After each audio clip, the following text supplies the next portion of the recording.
ಇದೇ 10ನೇ ತಾರೀಕು ಚಾಮರಾಜನಗರಕ್ಕೆ ಕೃತಜ್ಞತೆ ಸಭೆಗೆ ಬಂದಂಥ ಮುಖ್ಯಮಂತ್ರಿಗಳಿಗೆ ರೈತರ ಹಕ್ಕೊತ್ತಾಯ ಪತ್ರಗಳನ್ನ ಸಲ್ಲಿಸಿದ ಸಂದರ್ಭದಲ್ಲಿ ಸ್ವೀಕಾರ ಮಾಡಿದಂಥ ಮಂತ್ರಿಗಳು ಮತ್ತು ಮುಖ್ಯಮಂತ್ರಿಗಳು ಆ ಹಕ್ಕೊತ್ತಾಯ ಪತ್ರಗಳನ್ನು ಚಾಮರಾಜನಗರದ ಕಸದ ಬುಟ್ಟಿಯಲ್ಲಿ ಇಟ್ಟು ಹೋಗಿರ್ತಕ್ಕಂಥದ್ದು ಮುಖ್ಯಮಂತ್ರಿಗಳ ವರ್ತನೆಗೆ ಇದೊಂದು ನಾಚಿಕೆಗೇಡಿನ ಸಂಗತಿ ಆಗ್ತದೆ.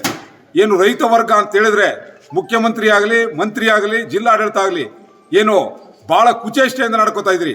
ನಿಮಗೆ ರೈತರಿಂದ ತಕ್ಕ ಪಾಠವನ್ನು ಕಲಿಸಬೇಕಾಗ್ತದೆ. ಇದೇ ರೀತಿ ನಡವಳಿಕೆ ಚಾಳಿಯನ್ನು ಮುಖ್ಯಮಂತ್ರಿ ಆದಿಯಾಗಿ ಜಿಲ್ಲಾಡಳಿತ ಏನಾದ್ರು ನಡೆಸಿದ್ರೆ ನಿಮಗೆ ತಕ್ಕ ಪಾಠವನ್ನು ಬಾರ್ಕೋಲ್ ಚಳವಳಿ ಮುಖಾಂತರ ಮರುಕಳಿಸಬೇಕಾಗ್ತದೆ. ತಕ್ಷಣ ಏನು ಈ ಕಸದ ಬುಟ್ಟಿಗೆ ಹೋಗಿರ್ತಕ್ಕಂಥ ಸಂಬಂಧಪಟ್ಟಂತ ಅಧಿಕಾರಿ ಯಾರಿದ್ದಾರೆ ಅವ್ರ ಮೇಲೆ ಶಿಸ್ತು ಕ್ರಮ ಆಗಬೇಕು. ಆ ವ್ಯಕ್ತಿಯನ್ನ ಸೇವೆಯಿಂದ ವಜಾ ಮಾಡಬೇಕು ಅಂತ ಹೇಳಿ ರೈತ ಸಂಘಟನೆ ಒಕ್ಕೂಟದಿಂದ ಆಗ್ರಹ ಪಡಿಸ್ತಾ ಇದ್ದೇವೆ. ಏನಾದರೂ ಇದ್ರ ಬಗ್ಗೆ ಕ್ರಮ ತಗೊಳ್ಳಿಲ್ಲ ಅಂತ ಹೇಳಿದ್ರೆ ಕರ್ನಾಟಕ ರಾಜ್ಯ ಕಬ್ಬು ಬೆಳೆಗಾರ ಸಂಘ ಜಿಲ್ಲಾಡಳಿತಕ್ಕೆ ಬಾರ್ಕೋಲ್ ಮುಖಾಂತರ ಮುತ್ತಿಗೆ ಹಾಕಿ ಚಳುವಳಿಯನ್ನು ಮಾಡಬೇಕಾಗ್ತದೆ ಅಂತ ಹೇಳಿ ಈ ಮೂಲಕ ಎಚ್ಚರಿಕೆಯನ್ನು ಕೊಡ್ತಾರೆ. ಇದೇ 10ನೇ ತಾರೀಕು ಚಾಮರಾಜನಗರಕ್ಕೆ ಕೃತಜ್ಞತೆ ಸಭೆಗೆ ಬಂದಂಥ ಮುಖ್ಯಮಂತ್ರಿಗಳಿಗೆ ರೈತರ ಹಕ್ಕೊತ್ತಾಯ ಪತ್ರಗಳನ್ನ ಸಲ್ಲಿಸಿದ ಸಂದರ್ಭದಲ್ಲಿ ಸ್ವೀಕಾರ ಮಾಡಿದಂಥ ಮಂತ್ರಿಗಳು ಮತ್ತು ಮುಖ್ಯಮಂತ್ರಿಗಳು ಆ ಹಕ್ಕೊತ್ತಾಯ ಪತ್ರಗಳನ್ನು ಚಾಮರಾಜನಗರದ ಕಸದ ಬುಟ್ಟಿಯಲ್ಲಿ ಇಟ್ಟು ಹೋಗಿರ್ತಕ್ಕಂಥದ್ದು ಮುಖ್ಯಮಂತ್ರಿಗಳ ವರ್ತನೆಗೆ ಇದೊಂದು ನಾಚಿಕೆಗೇಡಿನ ಸಂಗತಿ ಆಗ್ತದೆ. ಏನು ರೈತ ವರ್ಗ ಅಂತ ಹೇಳಿದ್ರೆ ಮುಖ್ಯಮಂತ್ರಿ ಆಗಲಿ, ಮಂತ್ರಿ ಆಗಲಿ, ಜಿಲ್ಲಾಡಳಿತ ಆಗಲಿ ಏನು ಭಾಳ ಕುಚೇಷ್ಟೆಯಿಂದ ನಡ್ಕೋತಾ ಇದ್ರಿ. ನಿಮಗೆ ರೈತರಿಂದ ತಕ್ಕ ಪಾಠವನ್ನು ಕಲಿಸಬೇಕಾಗ್ತದೆ. ಇದೇ ರೀತಿ ನಡವಳಿಕೆ ಚಾಳಿಯನ್ನು ಮುಖ್ಯಮಂತ್ರಿ ಆದಿಯಾಗಿ ಜಿಲ್ಲಾಡಳಿತ ಏನಾದ್ರು ನಡೆಸಿದ್ರೆ ನಿಮಗೆ ತಕ್ಕ ಪಾಠವನ್ನು ಬಾರ್ಕೋಲ್ ಚಳವಳಿ ಮುಖಾಂತರ ಮರುಕಳಿಸಬೇಕಾಗ್ತದೆ. ತಕ್ಷಣ ಏನು ಈ ಕಸದ ಬುಟ್ಟಿಗೆ ಹೋಗಿರ್ತಕ್ಕಂಥ ಸಂಬಂಧಪಟ್ಟಂತ ಅಧಿಕಾರಿ ಯಾರಿದ್ದಾರೆ ಅವ್ರ ಮೇಲೆ ಶಿಸ್ತು ಕ್ರಮ ಆಗಬೇಕು. ಆ ವ್ಯಕ್ತಿಯನ್ನ ಸೇವೆಯಿಂದ ವಜಾ ಮಾಡಬೇಕು ಅಂತ ಹೇಳಿ ರೈತ ಸಂಘಟನೆ ಒಕ್ಕೂಟದಿಂದ ಆಗ್ರಹ ಪಡಿಸ್ತಾ ಇದ್ದೇವೆ. ಏನಾದರೂ ಇದ್ರ ಬಗ್ಗೆ ಕ್ರಮ ತಗೊಳ್ಳಿಲ್ಲ ಅಂತ ಹೇಳಿದ್ರೆ ಕರ್ನಾಟಕ ರಾಜ್ಯ ಕಬ್ಬು ಬೆಳೆಗಾರ ಸಂಘ ಜಿಲ್ಲಾಡಳಿತಕ್ಕೆ ಬಾರ್ಕೋಲ್ ಮುಖಾಂತರ ಮುತ್ತಿಗೆ ಹಾಕಿ ಚಳುವಳಿಯನ್ನು ಮಾಡಬೇಕಾಗ್ತದೆ ಅಂತ ಹೇಳಿ ಈ ಮೂಲಕ ಎಚ್ಚರಿಕೆಯನ್ನು ಕೊಡ್ತಾ ಇದ್ದೇನೆ.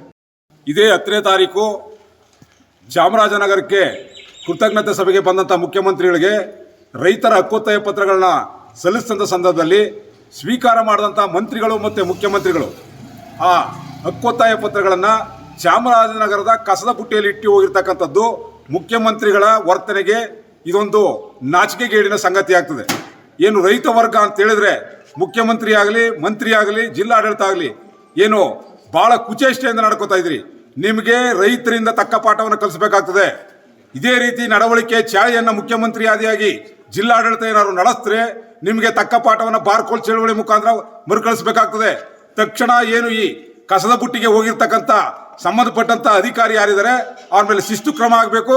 ಆ ವ್ಯಕ್ತಿಯನ್ನ ಸೇವೆಯಿಂದ ವಜಾ ಮಾಡಬೇಕು ಅಂತ ಹೇಳಿ ರೈತ ಸಂಘಟನೆ ಒಕ್ಕೂಟದಿಂದ ಆಗ್ರಹ ಪಡಿಸ್ತಾ ಇದ್ದೇವೆ. ಏನಾದರೂ ಇದ್ರ ಬಗ್ಗೆ ಕ್ರಮ ತಗೊಳ್ಳಿಲ್ಲ ಅಂತ ಹೇಳಿದ್ರೆ ಕರ್ನಾಟಕ ರಾಜ್ಯ ಕಬ್ಬು ಬೆಳೆಗಾರ ಸಂಘ ಜಿಲ್ಲಾಡಳಿತಕ್ಕೆ ಬಾರ್ಕೋಲ್ ಮುಖಾಂತರ ಮುತ್ತಿಗೆ ಹಾಕಿ ಚಳುವಳಿಯನ್ನು ಮಾಡಬೇಕಾಗ್ತದೆ ಅಂತ ಹೇಳಿ ಈ ಮೂಲಕ ಎಚ್ಚರಿಕೆಯನ್ನು ಕೊಡ್ತಾರೆ. ಇದೇ 10ನೇ ತಾರೀಕು ಚಾಮರಾಜನಗರಕ್ಕೆ ಕೃತಜ್ಞತೆ ಸಭೆಗೆ ಬಂದಂಥ ಮುಖ್ಯಮಂತ್ರಿಗಳಿಗೆ ರೈತರ ಹಕ್ಕೊತ್ತಾಯ ಪತ್ರಗಳನ್ನ ಸಲ್ಲಿಸಿದ ಸಂದರ್ಭದಲ್ಲಿ ಸ್ವೀಕಾರ ಮಾಡಿದಂಥ ಮಂತ್ರಿಗಳು ಮತ್ತು ಮುಖ್ಯಮಂತ್ರಿಗಳು ಆ ಹಕ್ಕೊತ್ತಾಯ ಪತ್ರಗಳನ್ನು ಚಾಮರಾಜನಗರದ ಕಸದ ಬುಟ್ಟಿಯಲ್ಲಿ ಇಟ್ಟು ಹೋಗಿರ್ತಕ್ಕಂಥದ್ದು ಮುಖ್ಯಮಂತ್ರಿಗಳ ವರ್ತನೆಗೆ ಇದೊಂದು ನಾಚಿಕೆಗೇಡಿನ ಸಂಗತಿ ಆಗ್ತದೆ. ಏನು ರೈತ ವರ್ಗ ಅಂತ ಹೇಳಿದ್ರೆ ಮುಖ್ಯಮಂತ್ರಿ ಆಗಲಿ, ಮಂತ್ರಿ ಆಗಲಿ, ಜಿಲ್ಲಾಡಳಿತ ಆಗಲಿ ಏನು ಭಾಳ ಕುಚೇಷ್ಟೆಯಿಂದ ನಡ್ಕೋತಾ ಇದ್ರಿ. ನಿಮಗೆ ರೈತರಿಂದ ತಕ್ಕ ಪಾಠವನ್ನು ಕಲಿಸಬೇಕಾಗ್ತದೆ. ಇದೇ ರೀತಿ ನಡವಳಿಕೆ ಚಾಳಿಯನ್ನು ಮುಖ್ಯಮಂತ್ರಿ ಆದಿಯಾಗಿ ಜಿಲ್ಲಾಡಳಿತ ಏನಾದ್ರು ನಡೆಸಿದ್ರೆ ನಿಮಗೆ ತಕ್ಕ ಪಾಠವನ್ನು ಬಾರ್ಕೋಲ್ ಚಳವಳಿ ಮುಖಾಂತರ ಮರುಕಳಿಸಬೇಕಾಗ್ತದೆ. ತಕ್ಷಣ ಏನು ಈ ಕಸದ ಬುಟ್ಟಿಗೆ ಹೋಗಿರ್ತಕ್ಕಂಥ ಸಂಬಂಧಪಟ್ಟಂತ ಅಧಿಕಾರಿ ಯಾರಿದ್ದಾರೆ ಅವ್ರ ಮೇಲೆ ಶಿಸ್ತು ಕ್ರಮ ಆಗಬೇಕು. ಆ ವ್ಯಕ್ತಿಯನ್ನ ಸೇವೆಯಿಂದ ವಜಾ ಮಾಡಬೇಕು ಅಂತ ಹೇಳಿ ರೈತ ಸಂಘಟನೆ ಒಕ್ಕೂಟದಿಂದ ಆಗ್ರಹ ಪಡಿಸ್ತಾ ಇದ್ದೇವೆ. ಏನಾದರೂ ಇದ್ರ ಬಗ್ಗೆ ಕ್ರಮ ತಗೊಳ್ಳಿಲ್ಲ ಅಂತ ಹೇಳಿದ್ರೆ ಕರ್ನಾಟಕ ರಾಜ್ಯ ಕಬ್ಬು ಬೆಳೆಗಾರ ಸಂಘ ಜಿಲ್ಲಾಡಳಿತಕ್ಕೆ ಬಾರ್ಕೋಲ್ ಮುಖಾಂತರ ಮುತ್ತಿಗೆ ಹಾಕಿ ಚಳುವಳಿಯನ್ನು ಮಾಡಬೇಕಾಗ್ತದೆ ಅಂತ ಹೇಳಿ ಈ ಮೂಲಕ ಎಚ್ಚರಿಕೆಯನ್ನು ಕೊಡ್ತಾ ಇದ್ದೇನೆ.